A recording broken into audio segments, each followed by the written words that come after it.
대구 경북 지역의 낮 기온이 35도를 웃돌면서 올해 첫 폭염주의보가 내려졌습니다. 더위를 피해 사람들이 몰려들고 있는 대형 쇼핑몰과 백화점들은 코로나 방역 대책 마련에 비상이 걸렸습니다. 미국의 인종차별 반발 시위와 관련해 군을 투입하라는 트럼프 대통령의 지시에 대해 마크 에스퍼 국방장관이 공개적으로 반기를 들었습니다. The option to use active duty forces in a law enforcement role should only be used as a matter of last resort. We are not in one of those situations now. 매티스 전 국방장관도 이런 대통령은 평생 처음이라며 트럼프 대통령을 비난했습니다.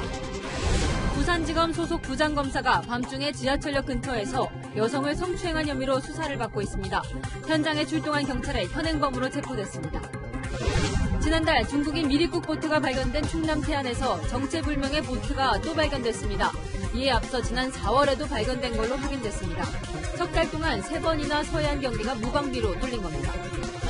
불법 경영권 승계 의혹을 받는 이재용 삼성전자 부회장에 대해 검찰이 구속영장을 청구했습니다. 검찰 기소가 타당한지 판단해달라며 이 부회장 측에서 수사심의위 소집을 신청한 지 이틀 만입니다.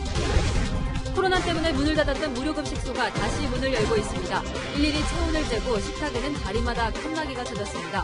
새벽부터 줄을 서서 기다리는 급식소 모습을 앵커가 직접 취재했습니다.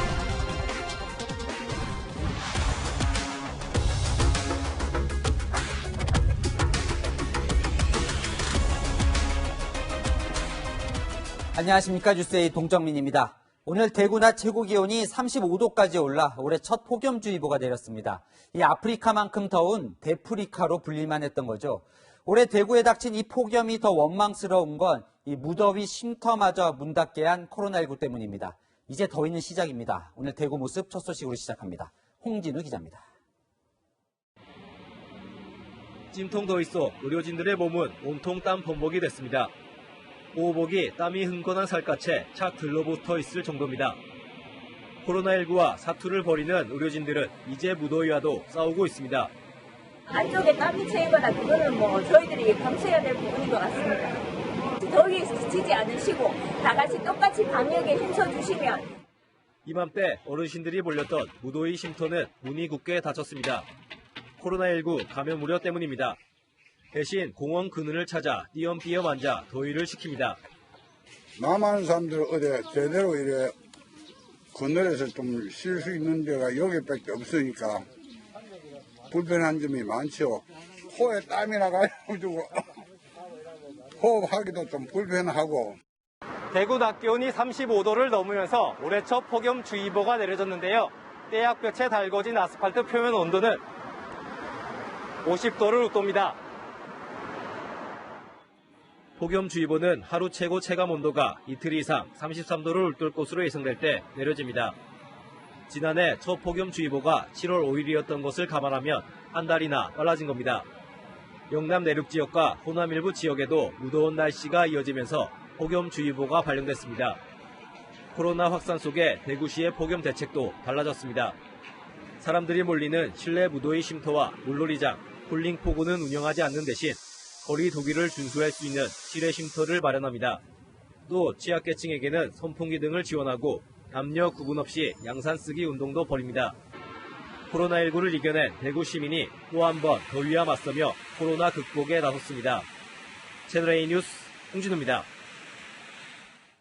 이런 무더위를 피해 실내로 들어와도 이 에어컨이 코로나 바이러스의 경로가 될 수 있다는 우려가 있죠. 대형 쇼핑몰과 백화점들 새로운 방식으로 환기를 하고 있습니다. 이 비상이 걸린 실내 기관들의 예방 대책을 김철웅 기자가 보도합니다. 시민들이 횡단보도 앞에 설치된 그늘막 밑으로 들어갑니다. 후텁지근한 날씨에 잠시라도 햇볕을 피할 수 있습니다. 하지만 한여름 더위를 식혀줄 야외 시설을 찾기는 어렵습니다. 2m 간격으로 좀 떨어져 있으면 좋은데 그런지도 별로 없고 그늘도 없고 별로 없는 것 같아요. 많이 좀 부족한 거죠. 날이 더워지자 더위를 피해 대형 쇼핑몰, 백화점 등 실내 시설을 찾는 사람들은 점차 늘고 있습니다. 출입구엔 열화상 감지기가 설치됐고 층마다 손소독제도 마련됐습니다. 코로나 걸린 사람이 없었으면 좋겠다 하고 들어가고 나올 때도 손소독제 한 번 더 하고 나오고 그러고 있어요. 특히 한정된 공간에 사람들이 몰려들면서 실내 환기에도 각별히 신경을 쓰고 있습니다. 마스크 이제 미착용하신 분들 적극 쓸 수 있도록 권장하고 있고요. 또 백화점 자체의 공조 시스템을 통해서 계속 공지 순환을 시키고 있는 상황입니다. 규모가 큰 건물일 경우 이런 대형 환기구를 통해 실내 외부 공기를 유입하고 있습니다. 서울 강남에 있는 이 대형 쇼핑몰은 올 여름에 냉방을 하면서도 최소 30% 넘게 외부 공기를 유입시켜 실내 공기 순환을 더 높였습니다. 예전에는 냉방 효율 때문에 환기를 자주 하지 않았습니다. 한여름 대형 실내 시설로 인파가 몰릴 것을 대비한 방역당국의 세부 운영 지침도 마련돼야 할 것으로 보입니다. 채널A 뉴스 김철웅입니다. 날씨가 이렇게 덥다 보니 외출 필수품이 된 마스크를 쓰고 다니는 게 쉽지가 않죠. 제가 내일부터 판매가 시작되는 여름용 침방울 마스크를 들고 나왔습니다. 이 겉모습은 KF94 마스크와 비슷한데 훨씬 가볍습니다. 덴탈 마스크와 달리 이 밀착 착용이 가능한데요. 자, 한번 써보겠습니다. 이렇게 써보니까 숨쉬기도 훨씬 편합니다. 더 자세한 궁금증은 구자준 기자가 풀어드리겠습니다. 내일부터 인터넷을 통해 판매되는 침방울 차단 마스크입니다. KF94 방역 마스크와 비교해보니 겉모습의 차이를 구분하기 어렵습니다. 마스크 두께를 비교해봤습니다.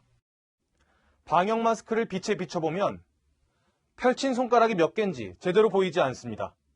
하지만 침방울 차단용 마스크를 비춰보면 이렇게 손가락 4개가 잘 보입니다. 기존 방역 마스크는 겉감과 중간재, 필터와 안감 4가지 원단을 붙여 만들어졌지만 침방울 차단 마스크는 필터를 포함한 겉감과 안감 2가지만 붙여서 제작합니다. 방역 마스크를 쓴 채 숨을 쉬면 조금 뻑뻑한 느낌이 들지만 얇아진 두께만큼 호흡할 때 느껴지는 불편이 줄었습니다. 비말 차단을 목적으로 해서 일상생활에서 이런 통기성과 그다음 착용 편리성을 고려해서 고안이 되었습니다. 마스크 제작업체 측은 방역 마스크만큼 차단율이 높진 않아도 여름철 답답함을 덜 수 있도록 만들어졌다고 설명합니다. KF 기준으로 따지면 한 55%에서 80% 정도의 차단 효과를 가지고 있는, 그래도 이 비말에 대해서는 검증된 제품이라고 보입니다. 내일 오전 9시부터 판매되는 침방울 차단 마스크는 한 사람마다 최대 30장씩 한 장당 500원에 살 수 있습니다. 하지만 공적 마스크와 달리 업체들이 자율적으로 가격을 결정하기 때문에 날씨가 더워지면서 구매가 몰릴 경우 품절 사태나 가격이 급등할 가능성도 배제할 수 없습니다. 채널A 뉴스 구자준입니다. 지금부터는 미국으로 가보겠습니다. 흑인 사망 사건 시위에 군을 투입하겠다는 트럼프 대통령 방침에 현지 국방부 장관이 공개적으로 반기를 들었습니다. 이게 가능한지, 시위는 어떻게 진행되고 있는지 워싱턴은 직접 연결해서 알아보겠습니다. 자, 김정환 특파원, 현지 시간으로는 이른 아침일 텐데 어젯밤 시위 상황은 좀 어땠습니까? 시위대 분노 여전한가요? 네, 그렇습니다. 지금 현지 시간 6시 25분 막 지나고 있는데요. 조금 전 6시 통금 해제는 풀렸고요. 지금 청소차가 뒤에 있기 때문에 보이지 않지만 바로 뒤편이 백악관입니다. 저 노란 지붕은 교회, 그러니까 최근 트럼프 대통령이 참모진과 기념 촬영을 해서 논란을 빚었던 곳인데요. 이 현장에서 지켜본 시위대들은 상당히 평화적이었습니다. 날이 저물자 스마트폰을 꺼내들고 조명을 켜고 이 떼창을 이어가기도 했는데요. 잠시 들어보시죠.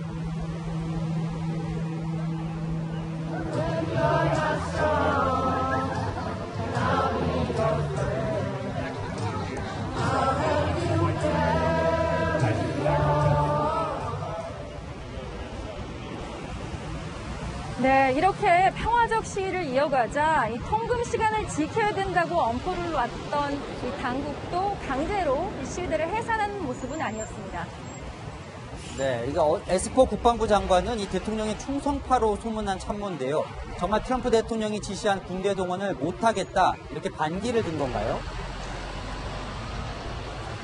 네, 배경 설명을 좀 드리자면요. 이 트럼프 대통령이 투입하겠다고 이야기하는 것이 연방군입니다. 우리가 흔히 이해하는 이 미군인데요. 이 주 전역에 배치가 되어 있는 주 방위군, 그러니까 우리로 이야기하면 예비군과는 전혀 차원이 다른 정규군인 겁니다. 이 민간 시위에 이런 정규군을 투입하겠다고 이야기하자 미 국방장관이 반기를 드는 것이고요. 충성파였던 만큼 지금 현재 미 정가의 파장이 상당한데요. 트럼프 대통령 예상대로 분노했다고 전해집니다. 함께 들어보시죠. The option to use active duty forces in a law enforcement role should only be used as a matter of last resort. We are not in one of those situations now. I would say if he loses confidence in Secretary Esper, I'm sure you all will be the first to know. 네, 들으신 대로 현직 장관 외에도 이 전직 베테랑 장성들까지 나서서 상당한 그 우려와 반대 의견을 표명하자 트럼프 대통령 꼭 당장 지금 하라고 한 것은 아니었다. 한 발 물러서는 모습도 보였습니다. 이 외신들 보면 여론도 좋지 않아 보이는데 이 트럼프 대통령이 계속 시위 사태에 강경하게 대응하는 이유가 뭘까요? 트럼프 대통령 11월 대선을 초점에 두고 그의 일구수 일투족이 거기에 맞춰져 있다고 보시면 될 것입니다. 그렇기 때문에 어제 그제 그러니까 제가 방금 포인트했던 저 교회나 성당을 방문한 것도 이 지지층 결집을 위한 것이다 이렇게 볼 수 있을 것인데요. 소식통 등에 따르면 민주주의 공화당 대 급진좌파 민주당이라는 프레임으로 이번 대선을 준비하고 있었습니다. 그래서 이번 시위대 일부 폭력적인 시위대의 면을 부각하면서 이 급진좌파가 배후 세력이라고 주장을 하고 있는 것. 예, 차가 잠시 오기 때문에 제가 좀 이동을 해야 될 것 같은데요. 이렇게 이야기하는 것 자체도 어떻게 보면 민주당 그리고 바이든 경쟁자를 염두에 두고 있기 때문이라 이렇게 해석을 할 수 있을 것인데 이 같은 전략이 통할지는 모르겠습니다. 대거 이 민주당을 지지하는 세력뿐만 아니라 백인 중산층들도 평화적 시위에 가담하고 있기 때문에 오히려 역풍이 불고 있다는 이야기도 나옵니다. 그럼 이번 시위 사태 현지에서는 언제까지 계속될 걸로 보고 있습니까? 저희가 볼 때는 지금 9일 그러니까 휴스턴에서 이번에 질식사한 흑인 남성 플로이드의 장례식이 열립니다. 바로 그렇기 때문에 이번 주말이 큰 고비가 될 것 같고요. 일촉즉발의 상황은 향후 트럼프 대통령이 또 어떤 발언을 내놓을 것이냐 이것도 주요 변수가 될 것으로 예상됩니다. 지금까지 워싱턴에서 전해드렸습니다. 미국 시위대들이 우산을 들었습니다. 홍콩 시위대들이 먼저 들었던 건데요. 미국 경찰이 뿌리는 최루탄과 후추 스프레이를 막기 위해서입니다. 시위대에 연대를 나타내는 경찰도 늘고 있답니다. 정한희 기자입니다.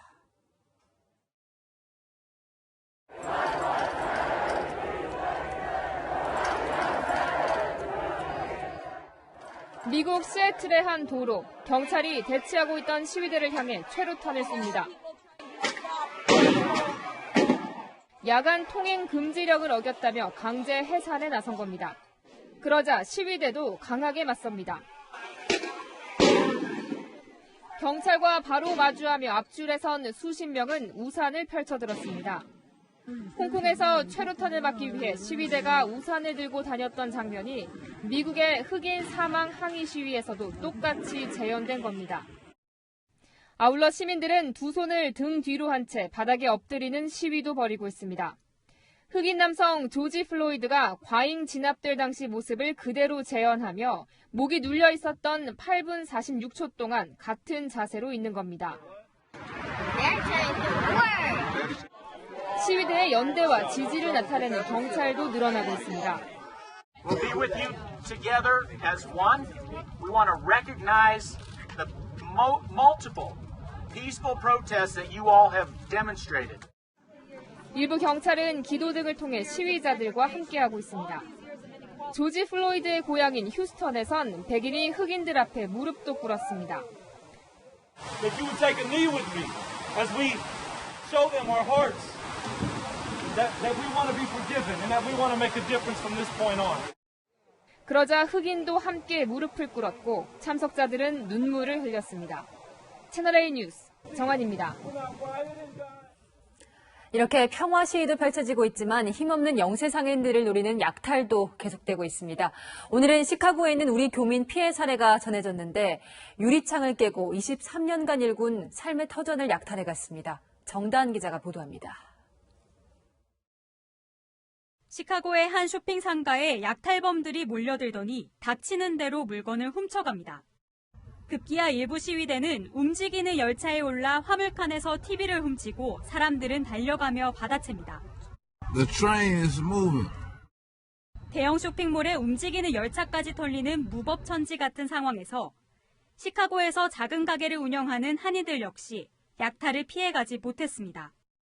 위험하니까 빨리 문 닫고 집에를 가라. CCTV가 집에서 볼 수 있으니까 출입구 창문이 제가 한 6개, 7개 되는데 그중에 한 반 정도를 대형 유리니까 그걸 다 깨고 들어가서 계속 사람들이 들어가서 물건을 훔쳐나가는 거예요. 40-50명씩 무리지어 다니는 이들을 경찰도 어쩌지 못했습니다. 경찰이 앞에 있는데도 훔쳐가니까 더군다나 지금 경찰하고 안 좋은 상태이기 때문에 경찰들도 이렇게 강압적으로 제재를 못 하더라고요. 23년간 일군 터전이 하루아침에 엉망이 되었지만 아직 치안이 불안한 탓에 서둘러 수습할 엄두도 내지 못하고 있습니다. 제가 가게는 한 번뿐이 못 갔어요. 왜 갔냐면 그것도 지금 애들이 다 유리창이랑 다 깼기 때문에 계속 들랑달랑 훔쳐가는 거예요. 계속. 사람 못 들어가게만 막아놓고 왔어요. 이런 한인들을 비롯한 미 전역의 소규모 영세업자들이 봉쇄령 때문에 수입이 거의 없어진 상황에 약탈까지 빈번하게 일어나면서 생계를 위협받고 있다고 현지 언론들은 전합니다. 채널A 뉴스 정다은입니다. 이렇게 한인 상점 피해가 늘자 교민이 가장 많은 LA에서는 한인들끼리 자치 비상 순찰대를 만들었습니다. 서로 돕기 위해 너도 나도 지원합니다. 윤수민 특파원이 순찰에 동행했습니다. 전투복을 입은 채 긴급 회의를 열고 있는 교민들. 유리창에 다 깨지니까 이 집에를 갈 수가 없잖아요. 사람이 그냥 들어갈 수 있으니까. 그래서 환자를 구해달라 그래갖고. 한인타운 상점들의 약탈 피해가 늘어나자 해병대 전우회 등이 비상순찰대를 구성한 겁니다. 평생의 그 재산권을 약탈당하고 불타고 이런 모습을 보면서 너무나 가슴속에 깊이 아픔을 동감했었습니다. 한 교민은 휴가까지 내고 순찰에 동참했습니다. 우리가 안 하면 누가 해요?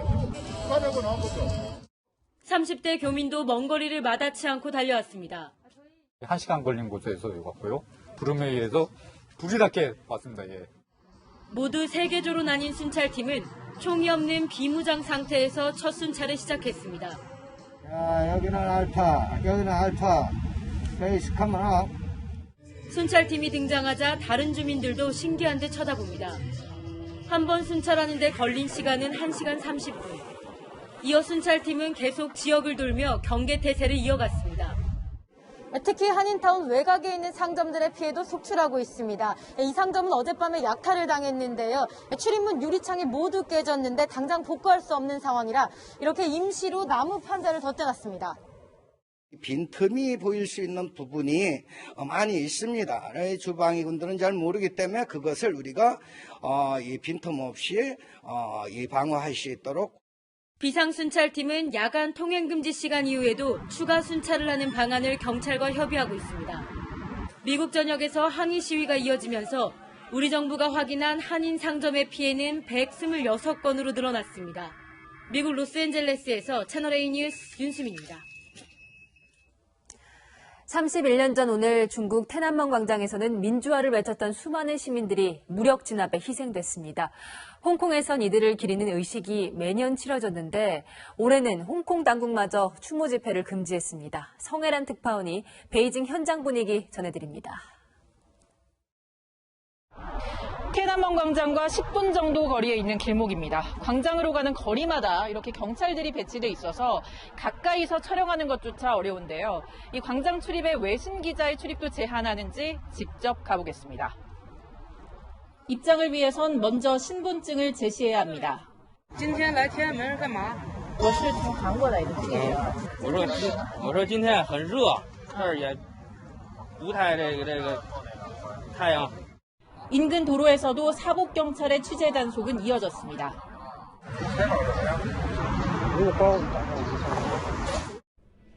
(1989년 6월 4일) 민주화를 요구하고 나선 대학생들을 무장한 계엄군과 탱크로 진압하려 했던天安문 사건. 如果我们的铁骑继续前进，这个螳臂挡车的歹徒难道能够阻挡得了吗？ 31년간 중국 사회에서 언급조차 금기시돼 왔고 오늘도 광장 안엔 추모 물결 대신 단속 경찰이 가득했습니다. 반면 매년 추도 집회를 이어왔던 홍콩에선 집회가 대폭 제한됐고 의회에선 중국의 국가와 국기 등을 모욕하면 처벌하는 국가법이 압도적 표차로 통과됐습니다. 민주진영은 의회장의 오물을 투척하고 피켓을 들고 난입하며 반발했지만 반대는 한 표뿐, 역부족이었습니다. 평화 촛불 집회와 온라인 추모 행사를 예고한 홍콩 시위대는 오는 9일 송환법 1주년 시위 등도 앞두고 있는 만큼 대규모 충돌 불씨는 사그라들지 않고 있습니다. 베이징에서 채널A 뉴스 성혜란입니다. 충남 태안에서 4월과 5월에 이어 오늘 또 정체불명의 고무보트가 발견됐습니다. 지난달 보트는 잡고 보니 중국인들이 미립국하는 데 사용했었죠. 석 달 새 3번 서해 경비가 뻥 뚫렸습니다. 먼저 최선 기자입니다. 안개가 자욱하게 낀 충남 태안군 마도방파제. 오늘 오전 정체불명의 고무보트가 사나흘째 정박해 있다는 신고가 접수됐습니다. 해경은 이 고무보트에 구명조끼와 빵봉지, 한자 메모 2장 등을 발견해 조사에 들어갔습니다. 바다가 뚫린 건 이번뿐만이 아닙니다. 오늘 고무보트가 발견된 방파제에서 15km 떨어진 의향리 해변입니다. 지난달 중국인 미립국 모터보트가 발견된 곳인데 4월에도 수상한 고무보트가 이곳에 방치돼 있었던 것으로 확인됐습니다. 급하게 검은 페인트를 칠한 고무보트였는데 해경은 2달째 여기서 내린 사람을 못 찾고 있습니다. 잡히진 않은 상황인 거죠? 네, 그 부분은 지금 수사 중이라는 사실만 말씀드릴 수 있을 것 같습니다. 4월부터 석 달간 이곳 태안이 3번 연속 무방비로 뚫린 겁니다. 합동참모본부는 지난달 모터보트 발견 직후 전투준비태세 검열실을 보내 점검했고 어제도 해안경계 실태 검열을 했지만 주민신고 전까지 뚫린 사실을 까맣게 몰랐습니다. 이처럼 수차례 경계가 뚫리자 정세균 국무총리는 국방부와 해경에 모든 감시체계를 동원한 경계 강화를 지시했습니다. 채널A 뉴스 최선입니다. 이 정도면 미립국자들이 태안 지역을 집중 노린다고 봐도 될 것 같은데요. 이 레이더로 포착이 안 되는 건지 왜 태안만 이렇게 무방비인지 강은하 기자가 취재했습니다. 해상 경계가 3번 연속 뚫리자 군과 경찰은 레이더의 작은 점만 잡혀도 현장으로 긴급 출동하고 있습니다. 입구하고 그 경찰들이 왔다 갔다 있어요. 저쪽. 요즘에 또 이상한 그런 게 들어온다고. 태안은 중국 산둥반도와 직선거리로 300km밖에 떨어져 있지 않습니다. 우리 영해인 22km만 감시를 잘 피하면 한국으로 몰래 들어올 수 있는 최단 코스인 겁니다. 코로나19로 한국과 중국 바닷길이 완전히 막힌 것도 태안 미립국이 늘어난 이유로 꼽힙니다. 지금 인천에서 중국으로 가는 거는 다 중단됐어요. 코로나가 해결돼야지 가능할 것 같은데. 하지만 해상 미립국을 잡아내는 건 쉽지 않습니다. 해양경찰이 바다에서 감시를 하고 육군이 레이더로 지켜보고 있지만 작은 보트로 틈새를 비집고 들어오면 속수무책입니다. 군 관계자는 특히 고무보트는 레이더 반사 면적이 적어 포착이 어렵다고 말합니다. 해군 특수부대가 고무보트로 침투하는 것도 이 때문입니다. 군과 경찰은 CCTV 등 감시 장비를 강화하겠다고 밝혔지만 예산 문제로 당장 개선되긴 어려울 전망입니다. 채널A 뉴스 강은하입니다. 현직 부장검사가 여성을 성추행하다 현행범으로 체포됐습니다. 술에 취한 상태로 길 가는 여성을 뒤따라가다가 신체를 접촉한 것으로 알려졌습니다. 배영진 기자입니다. 부산지검 소속 부장검사가 현행범으로 체포된 건 지난 1일 밤 11시 15분쯤입니다. 부산 지하철 1호선 양정역 인근에서 길 가던 여성을 성추행한 혐의입니다. 이 부장검사는 술에 취한 상태에서 여성을 뒤쫓아간 뒤 어깨에 손을 얹은 것을 비롯해 부적절한 신체 접촉을 한 것으로 알려졌습니다. 경찰은 이 검사를 강제추행 혐의로 불구속 입건했습니다. 경찰은 엄정하게 수사하고 있다면서도 수사 중인 사안이라 구체적인 내용은 알려줄 수 없다고 밝혔습니다. 이 부장검사는 사건 이후에도 정상 출근하고 있는 것으로 알려졌습니다. 검찰은 성추행이 사실로 확인되면 징계 절차에 착수하겠다는 입장입니다. 이 부장검사가 소속된 부산지검은 오고돈 전 부산시장의 부하 직원 성추행 사건을 수사하고 있습니다. 문제의 부장검사는 오 전 시장 수사와는 관련이 없는 것으로 알려졌습니다. 채널A 뉴스 배영진입니다. 여행용 가방에 7시간 동안 갇혀 있었던 9살 아이가 끝내 숨졌습니다. 경찰은 지난해 10월부터 이 아이를 때렸다는 비정한 의붓 엄마에게 최고 무기징역까지 가능한 아동 학대 치사 혐의를 적용했습니다. 친아빠도 학대에 가담했는지 조사 중입니다. 김태형 기자입니다. 7시간 동안 여행 가방에 갇혀있던 9살 아이가 숨진 건 어제 오후 6시 반쯤입니다. 지난 1일 심정지를 일으켜 병원으로 옮겨진 지 이틀 만입니다. 의식불명 상태로 중환자실에서 치료를 받다 심장을 비롯한 장기가 제 역할을 하지 못하면서 결국 목숨을 잃은 겁니다. 아이의 사망으로 의붓 엄마의 혐의도 달라졌습니다. 당초 적용된 아동학대 처벌법상 중상해에서 아동학대 치사 혐의로 바뀐 겁니다. 아동학대 치사 피의자에겐 최고 무기징역까지 선고할 수 있습니다. 경찰은 아이가 숨지기 전 의붓 엄마가 여행가방 문을 열었고 직접 119에 신고한 점을 들어 살인죄 적용은 어렵다고 판단했습니다. 경찰은 의붓 엄마가 아이를 상습적으로 폭행했는지도 수사할 방침입니다. 친아빠가 아이 학대에 관여했는지도 수사 중입니다. 아빠에 대해서는 가서 학대 혐의가 있는지 엄마의 학대를 묵인했는지 조사할 예정입니다. 친아빠는 지난달 5일 의붓 엄마의 폭행으로 아이의 머리가 찢어졌을 당시 병원 응급실에 동행했고 최근 경찰 조사에서 본인도 아이를 때린 적이 있다고 진술했습니다. 모두들 시인했어요. 내가 거짓말하게 되면 옷걸이로 유해산들 엉덩이나 손 한 정도 그걸 시인하고 본인도 이제 잘못했고 개선을 하겠다. 아이가 병원으로 이송됐을 당시 얼굴과 발, 등과 엉덩이에 오래된 멍과 상처가 있었고 허벅지 뒤쪽에는 화상도 발견됐습니다. 경찰은 정확한 사망 원인과 추가 학대 정황을 파악하기 위해 내일 부검을 진행합니다. 채널A 뉴스 김태형입니다. 난폭 운전에 항의하자 아이가 보는 앞에서 운전자에게 주먹을 휘둘렀던 제주 카니발 폭행 사건 기억하실 텐데요. 그 40대 가해 운전자가 법정 구속됐습니다. 합의 과정에서도 피해자에게 위협을 가한 것으로 전해집니다. 공복진 기자입니다. 흰색 카니발 차량이 갑자기 속도를 높이더니 승용차를 추월합니다. 놀란 승용차 운전자가 항의하자 승합차 운전자가 갑자기 차문을 열고 나옵니다. 생수병을 던지더니 다짜고짜 주먹을 휘두릅니다. 승용차엔 운전자의 아내와 당시 8살, 5살 난 아이들이 있었지만 개의치 않습니다. 일명 제주 카니발 폭행 사건의 가해자인 34살 남성입니다. 법원은 남성에게 징역 1년 6개월에 실형을 선고하고 법정 구속했습니다. 재판부는 피해 운전자와 가족이 받은 정신적 고통이 크고 피해자도 엄벌을 요구하고 있다고 설명했습니다. 재판장인 제주지법 장찬수 부장판사는 나 자신도 성격이 급하지만 피고인은 성격이 너무 급한 것 같다. 성격이 급하면 화는 결국 나에게 돌아온다고 충고했습니다.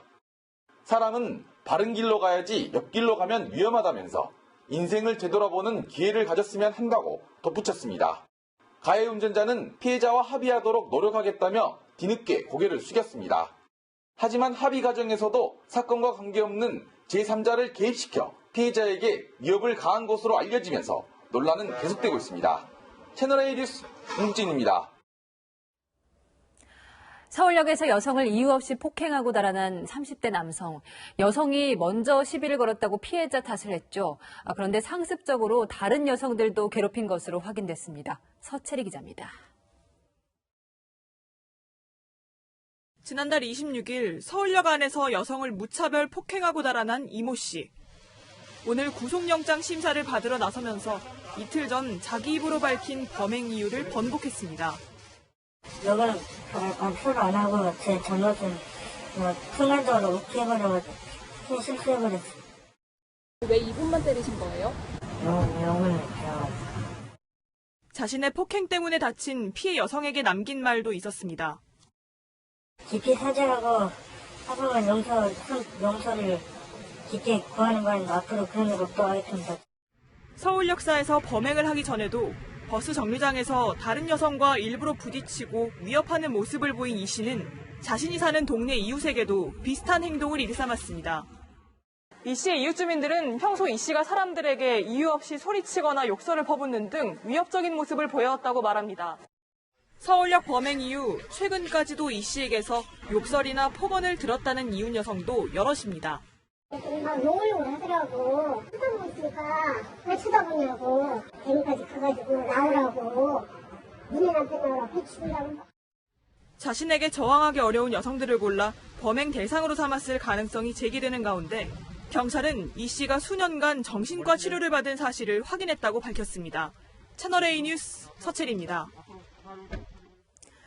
렌터카 업체가 손님에게 빌려준 최고급 승용차가 감쪽같이 사라졌습니다. 한 달 뒤 부산항에서 두바이에 실려갈 뻔한 것을 간신히 찾았습니다. 이 차에 무슨 일이 생긴 건지 우현기 기자가 단독 취재했습니다. 세관 직원들이 절단기로 야적장에 보관된 컨테이너 자물쇠를 부숩니다.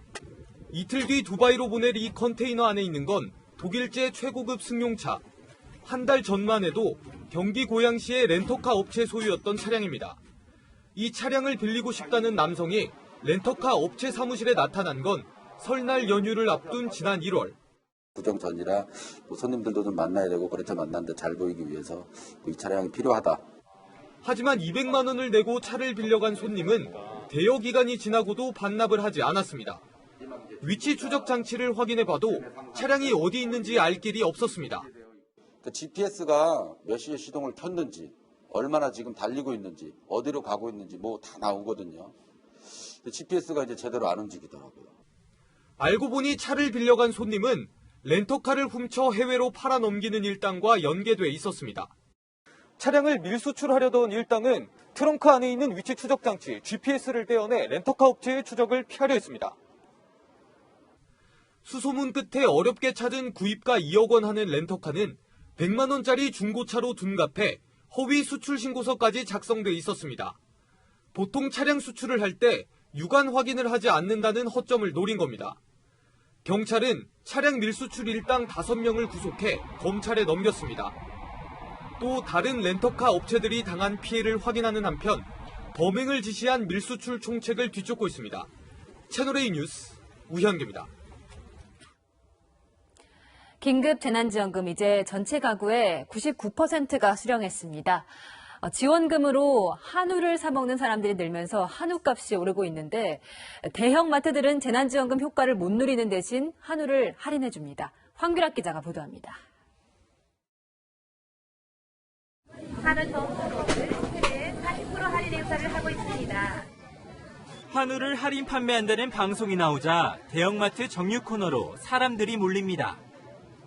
시중에 재난지원금이 풀린 뒤 한우 도매가가 연일 치솟으면서 1kg에 2만 원대를 유지하고 있는데요.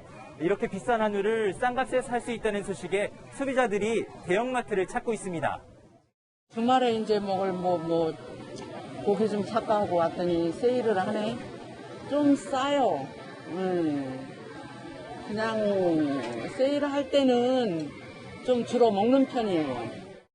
재난지원금을 받은 사람들이 지원금을 쓸 수 있는 하나로마트나 전통시장으로 발길을 돌리자 대형마트들이 손님을 끌기 위해 가격을 대폭 낮춘 겁니다. 마진을 일부 포기하고 대량 구매 방법을 택했습니다.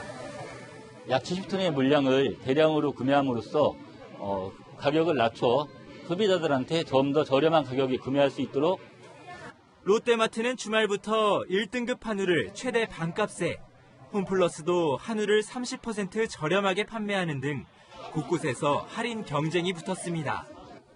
대형마트들은 주말을 기점으로 소고기뿐만 아니라 생필품이나 과일 등 장바구니 품목 중심으로 할인 행사를 대대적으로 펼칠 계획입니다. 채널A 뉴스 황규락입니다. 이제 재난지원금 거의 다 수령하셨을 텐데 더 준다면 어떠실 것 같나요? 법력권이 연일 2차 긴급 재난지원금을 입에 올리는데 청와대와 정부 일단은 선을 긋습니다. 최시연 기자입니다. 법력권에서 긴급재난지원금을 추가로 지급하자는 주장이 잇따라 제기됐습니다. 이제 소득 감소가 불가피하기 때문에 2차나 또 3차 재난지원금을 통해서 경기를 활성화하는 게 지금 흐름에 이 위중한 경제 상황을 좀 극복하는 데 도움이 되지 않겠나. 국민의 소득 손실과 생계 위기 극복을 위해 2차 전국민 재난지원금 절실히 필요합니다. 코로나19 사태 장기화가 예상되는 만큼 추가 지급을 통해 침체된 경제에 활력을 불어넣자는 겁니다. 최근 여론조사에서도 국민 절반 이상이 2차 재난지원금 지급에 동의하는 것으로 나타났습니다. 하지만 청와대와 정부는 추가 지급은 기대하지 말라며 선을 그었습니다. 당 지도부 역시 정부와의 공식 논의는 없었다는 반응입니다. 추가로 이제 2차로 한다는 건 아직 뭐 정부 내에서 그런 논의가 있었던 거는 전혀 아닙니다. 당에서도 그런 논의는 전혀 없었습니다.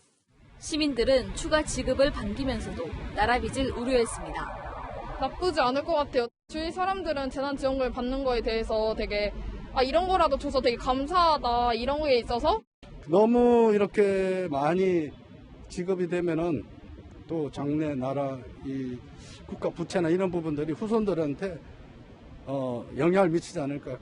2차 재난지원금을 요구하는 정치권과 국민의 목소리가 커진다면 정부가 추가 지급을 논의할 수 있을 거란 관측도 나옵니다. 채널A 뉴스 최수연입니다. 코로나19 집단 감염, 이번엔 다단계 건강용품 판매 업체가 뚫렸습니다. 주로 고령층이 대상이어서 우려가 커지고 있습니다. 이다희 기자입니다. 서울에 있는 건강용품 판매업체 홍보관입니다. 이곳에서 첫 확진자가 나온 건 지난 2일. 구로구에 거주하는 72세 남성이 이곳에 왔다 의식을 잃고 쓰러져 코로나19 검사를 받은 뒤 확진됐습니다. 지난달 23일과 30일 이곳에서 건강용품 판매를 안내하는 세미나가 열렸는데요. 참석자는 대부분 고령층이었습니다. 재생이 돼서 20살로 된다고. 건강식품이라 다단계에도 좋은 다단계가 기반을 해서 지나가다가 그때나한테 먹어요.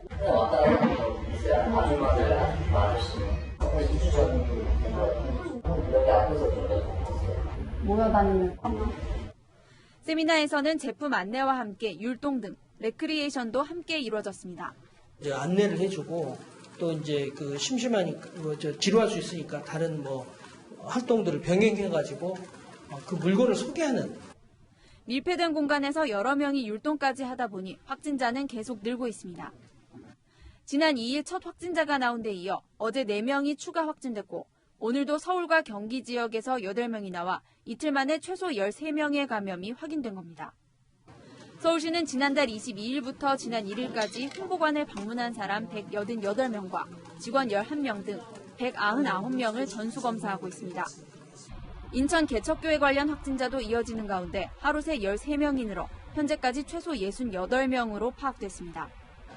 최근 2주간 전체 확진자의 72% 가까이 집단 발병으로 이 가운데 96%가 서울과 경기, 인천 등 수도권에 집중됐습니다. 채널A 뉴스 이다혜입니다. 이재용 삼성전자 부회장이 석방된 지 2년 4개월 만에 다시 구속될 위기에 처했습니다. 이 부회장 측이 검찰의 기소가 타당한지 시민의 판단을 받겠다며 수사심의위원회 소집을 요청한 지 이틀 만에 검찰이 구속영장을 청구했습니다. 권솔 기자입니다. 이재용 삼성전자 부회장에 대한 구속영장 청구는 박근혜 전 대통령에게 뇌물을 건넨 혐의로 구속됐다가 석방된 지 2년 4개월 만입니다. 지난 2015년 삼성물산과 제일모직 합병 과정에서 이 부회장이 대주주인 제일모직의 가치를 부풀리는 방식으로 경영권 승계에 유리하게 합병 비율을 정해 자본시장법 등을 위반했다는 게 검찰의 판단입니다. 저와 삼성은 승계 문제와 관련해서 많은 질책을 받아왔습니다. 이 모든 것은 저희들의 부족함 때문입니다. 저의 잘못입니다. 사과드립니다. 이 부회장은 두 차례 검찰 조사에서 합병 관련 의사결정을 보고받거나 지시한 적 없다며 혐의를 부인했습니다. 법조계 일각에서는 자본시장법상 사기적 부정거래 조항은 포괄적이고 추상적이어서 신중하게 적용해야 한다는 의견도 나왔습니다. 이에 따라 이 부회장의 변호인단은 그제 검찰의 기소 여부가 타당한지 시민의 판단을 받겠다며 검찰 수사심의위원회 소집을 요청했습니다. 그런데 이틀 만에 검찰이 영장을 청구한 걸 두고 이 부회장의 최후 카드에 대한 전격적인 반격이란 말이 나왔습니다. 서울중앙지검은 수사심의 소집 신청 전 영장 청구 방침을 결정하고 검찰총장에게 승인을 건의했다며 영장 청구는 수사 심의 대상이 아니라고 반박했습니다. 이 부회장 등 삼성 전 현직 임원 3명의 구속 여부를 결정하는 법원의 심사는 오는 8일 열립니다. 채널A 뉴스 권소리입니다. 검찰의 구속영장 청구에 이재용 부회장 측은 강한 유감의 뜻을 밝혔습니다. 삼성 사내에서는 리더십 공백을 우려하는 목소리가 큰데요. 조현선 기자가 어수선한 그룹 분위기를 전해드립니다. 검찰의 구속영장 청구에 삼성그룹은 종일 술렁였습니다. 이재용 부회장 변호인단은 곧바로 입장문을 내고 강한 유감의 뜻을 표하지 않을 수 없다고 밝혔습니다. 전날 검찰수사심의위원회 심의 신청에도 구속영장을 청구한 것은 정당한 권리를 무력화하는 것이라고도 반발했습니다. 그러면서 지난 1년 8개월간 50여 차례 압수수색, 430여 회의 소환 조사에도 성실하게 협조했다고 덧붙였습니다. 잦은 소환 조사로 해외 출장이나 기업 인수합병 등을 원활하게 추진하기 어려웠던 상황을 우회적으로 내비친 겁니다. 주요 외신들은 코로나19와의 싸움에서 눈에 띄는 챔피언이었던 이 부회장의 운명이 위험에 처했다고 보도했습니다. 삼성은 글로벌 브랜드 이미지에 타격을 입을까 촉각을 곤두세우고 있습니다. 일각에서는 이 부회장의 구속이 경제에 악영향을 미칠 수 있다는 우려도 나옵니다. 영장 청구에는 동의하기 어려운 게요. 경영의 일선에 쓴 사람의 선발을 묶어도 되는 건지 삼성전자가 추정하면은 한국 경제는 치명적인. 리더십 공백으로 글로벌 경영의 차질이 빚어지지 않을지 삼성의 고심이 깊어지고 있습니다. 채널A 뉴스 조현선입니다.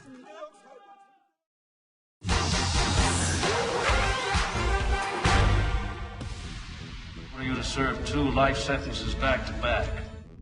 1급 살인 혐의로 재판에 넘겨진 영화 속 주인공에게 평생 감옥에서 지내야 하는 종신형이 선고됩니다. 미국 등에선 조지 플로이드의 목을 무릎으로 눌러 숨지게 한 백인 경찰에게 1급 살인 혐의를 적용하라는 목소리가 높은데요. The officers involved in Minneapolis have to be charged with first-degree murder. 1급 살인과 2급 살인의 차이는 뭔지, 문제의 경찰에겐 왜 1급 살인 혐의가 적용되지 않는 건지 알아보겠습니다. 백인 경찰관 데릭 쇼빈에게 적용된 혐의는 원래 3급 살인이었는데요. 현지 시각으로 어제 2급 살인 혐의가 추가됐습니다. 팩트맨이 확인해보니 미국의 주 가운데 살인 혐의를 3개 등급으로 구분하는 주는 미네소타주 등 3곳인데요. 사형제가 없는 미네소타주는 1급은 최대 웅신형, 2급은 최대 징역 40년, 3급은 징역 25년까지 선고할 수 있습니다. 처벌이 가장 무거운 1급 살인 혐의, 적용 조건은 뭘까요? 팩트맨이 미네소타주 변호사 자격증이 있는 변호사에게 직접 물어봤습니다. 어떤 좀 차이가 있는지 말씀 좀 부탁드리겠습니다. 1급 살인은 계획을 해서 의도를 가지고 사람을 죽인 케이스. 총이라든지 이런 거를 구입을 한다든지. 1급 살인은 사전에 흉기를 준비하는 등 계획과 의도가 모두 드러나야 하고 2급 살인은 계획은 없더라도 의도가 드러나거나 의도가 없어도 중대한 물리력을 써서 사망에 이르게 했을 때 적용합니다. 결론적으로 경찰관 데릭 쇼빈은 무릎으로 목을 눌러 숨지게 했다는 점에서 중대한 물리력은 입증됐지만 사전 계획이 드러나지 않아 법조인들은 1급 살인죄 적용은 어렵다고 보고 있습니다. 그동안 1급 살인죄를 적용하라고 요구해온 유족과 시위대 측에서 검찰의 이번 조치를 당길 수만은 없는 이유입니다. 이 밖에도 궁금한 사항 팩트맨에 제보 부탁드립니다. 이상 팩트맨이었습니다. 포르쉐, 맥라렌, 아우디, 이름만 들어도 억소리 나는 고급 차량들이죠. 이렇게 수억 원을 호가하는 슈퍼카들이 줄줄이 리콜 대상이 됐습니다. 차량 주행 도중에 불이 날 위험이 있기 때문입니다. 박지혜 기자입니다.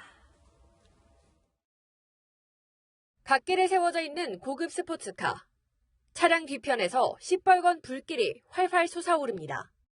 영국 슈퍼카 브랜드 맥라렌 차량인데 최대 5억 원의 몸값을 자랑합니다. 국토교통부는 이 맥라렌 시리즈 일부가 소음 진동 흡수 패드 결함으로 화재 위험이 있다고 보고 리콜을 결정했습니다. 대상 차량은 720S, 570GT, 세나 등 4개 차종인데 국내에 117대가 팔렸습니다.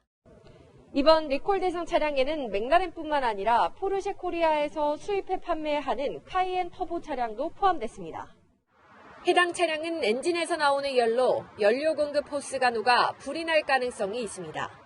배기량이 상당히 높기 때문에 온도가 상당히 더 뜨겁다고 볼 수도 있어요. 연료가 누출이 되면은 바로 화재로 이어질 수가 있기 때문에. 현대자동차 산타페 11만 대는 브레이크액 주입 전 공기 빼기가 제대로 되지 않아 차량이 미끄러질 가능성이 확인됐습니다. 아우디 폭스바겐 코리아에서 수입 판매한 A6 45 시리즈 차량 4,500대는 발전기 내구성 부족으로 화재 발생 가능성이 있어 역시 리콜 대상입니다. 이번에 리콜에 들어가는 차량은 제작 및 판매사 서비스 센터에서 무상 수리를 받을 수 있습니다. 만약 소유자가 결함 부분을 자비로 수리했다면 제작사에 비용 보상을 신청할 수 있습니다. 채널A 뉴스 박재입니다. 코로나19 충격 때문에 실물 경기는 뒷걸음치고 있지만 증시는 다릅니다. 연일 고점을 향해 오르고 있는데 계속 오른다는 기대로 투자해도 되는 건지 안건우 기자가 알아봤습니다. 개장하자마자 뜨거웠던 코스피. 어제보다 4.18포인트 오른 2151.18로 마감했습니다.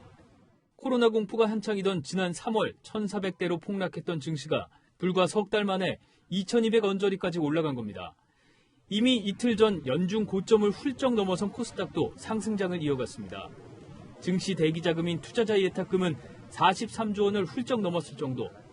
호시탐탐 매수 타이밍을 노리는 직장인도 많습니다. 500을 넘어갔고요. 일단은 더 다른 투자처에서 한 1,500 정도 나올 곳이 있어서 이제 그 돈을 어떻게 할지 좀 고민을 하고 있어요. 전문가들은 돈의 힘이라고 말합니다. 경기 부양과 기준금리 인하로 풀린 막대한 돈이 투자자의 기대감을 타고 지수를 밀어올리고 있다는 겁니다. 코로나19 여파로 하반기엔 기업 실적이 더 낮아질 가능성이 높은데도 주가만 뛰는 형국입니다. 주식이 기업들이 벌어들이는 돈보다 몇 배 많은 가치로 거래되는지 가늠하는 주가 수익 비율 PER은 20배를 넘어 10년 만에 가장 높은 수준을 기록했습니다. 한 2,300 정도가 고점이지 않겠느냐. 그 이상이 되면은 이제는 정말 내년도 실적이 올해보다 좋아진다는 걸 감안해도 싸다고 볼 수 없는 주가라는 생각들을 하지 않겠냐. 고평가 우려가 나오는 만큼 하반기부턴 우리 증시가 숨고르기에 들어갈 거란 전망입니다. 채널A 뉴스 안건우입니다. 21대 국회의원 10명 중 3명은 집을 2채 이상 보유한 것으로 나타났습니다. 총선 전에 1가구 1주택 서약서를 썼던 민주당 의원도 24%가 다주택자였습니다. 김철중 기자입니다. 경실련이 국회의원들의 후보자 등록 당시 제출한 재산 내역을 분석한 결과 배우자를 포함해 집을 2채 이상 보유한 사람이 29.3%였습니다. 3주택 이상 다주택자도 16명이나 됐습니다. 선거 당시 기준 정당별 다주택자는 더불어민주당이 43명으로 가장 많았고 미래통합당은 41명이었습니다. 소속 의원 대비 비율로 따지면 미래통합당이 40%로 가장 높습니다. 공천 신청 당시 거주하는 집을 빼고 부동산 규제 지역 내 주택을 모두 팔겠다고 서약서를 받은 민주당은 24%가 다주택자였습니다. 집을 재산 증식 수단으로 삼지 않겠다고 약속하고 거주 목적 외에 주택을 처분할 것을 서약할 수 있도록 해줄 것도 요청합니다. 민주당 의원 가운데 이계호 의원이 주택 5채로 가장 많았고 임종성 의원이 4채, 김홍걸, 박범계 의원 등도 3채를 보유했습니다. 임종성 의원실 측은 결혼 전 배우자가 매입한 집으로 이미 팔려고 매물로 내놨다고 해명했습니다.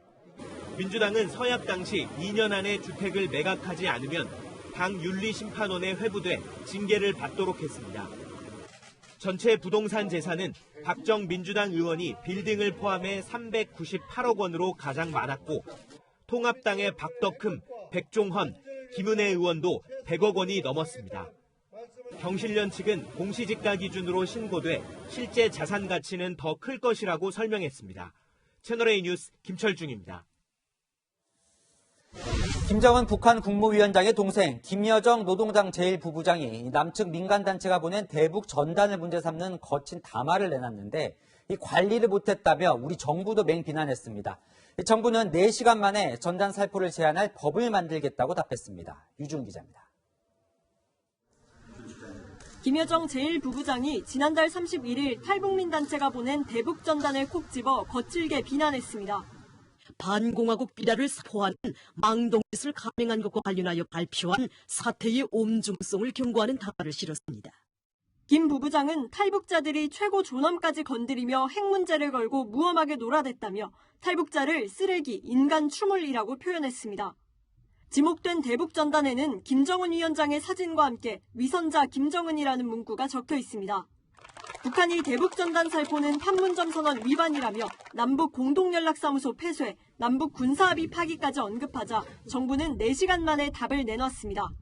접경 지역에서의 긴장 조성 행위를 근본적으로 해소할 수 있는 실효성 있는 제도 개선 방안을 이미 검토하고 있습니다. 대북 전단이 남북 간 긴장을 조성하고 접경지 주민의 삶을 위협하고 있으니 법을 만들어 전단 살포를 제한하겠다는 겁니다. 정부는 판문점 선언 이후 북한의 대남 전단 살포는 중단된 것으로 파악하고 있습니다. 청와대도 대북 전단은 백해 무익한 행동이라며 안보 위협을 가져오는 행위에는 단호히 대응하겠다고 했습니다. 정부의 강경 방침에도 탈북민 단체는 6.25 전쟁 70주년을 맞아 100만 장을 추가로 살포하겠다고 예고했습니다. 6.25는 어떤 전쟁이었나? 그 진실을 알리기 위해서 북한 주민들에게, 노동당 간부들에게 사실과 진실을 알리는 게 우리 목적입니다. 통합당은 정부가 대북 전단 중단 요구는 받아들이면서 도발을 일삼는 북한을 향해서는 한마디도 하지 못한다고 비판했습니다. 채널A 뉴스 유주은입니다.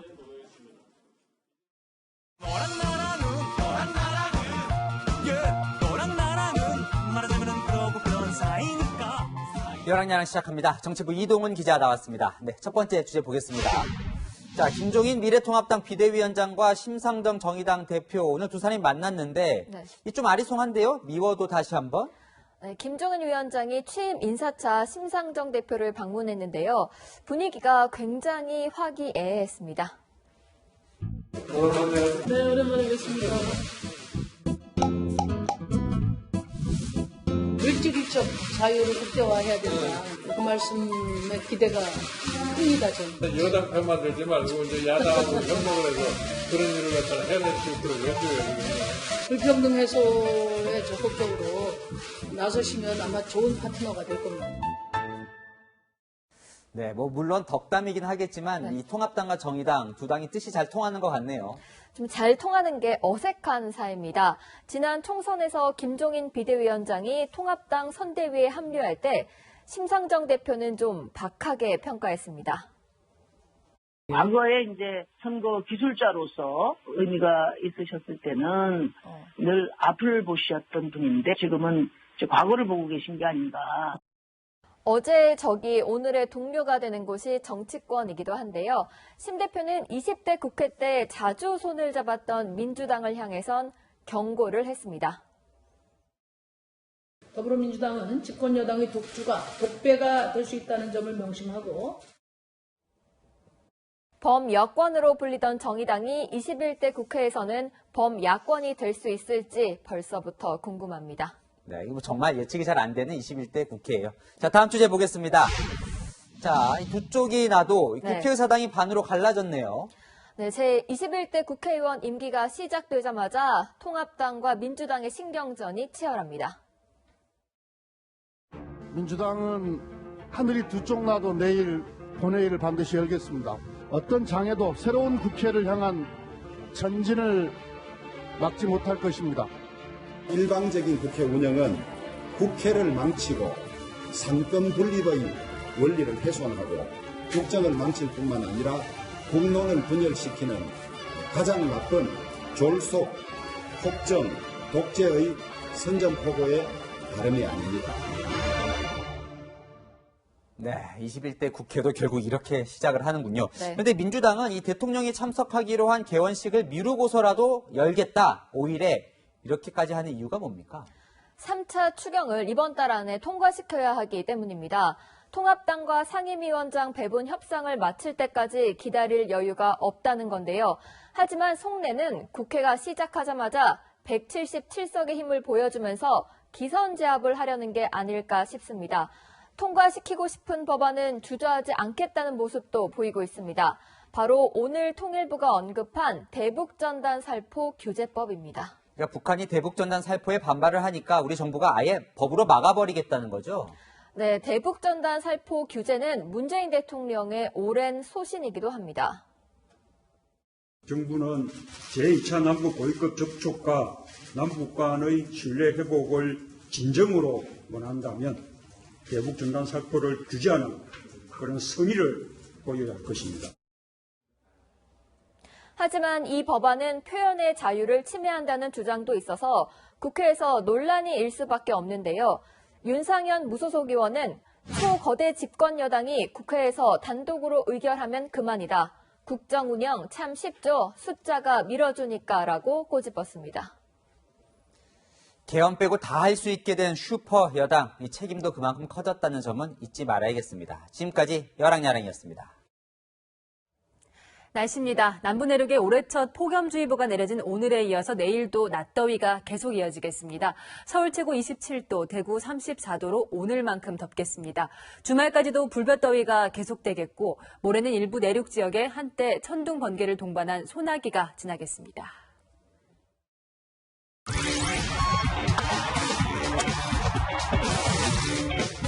국내 피트니스 대회에서 45살의 주부가 20, 30대 선수들을 제치고 최고 그랑프리를 수상해 화제입니다.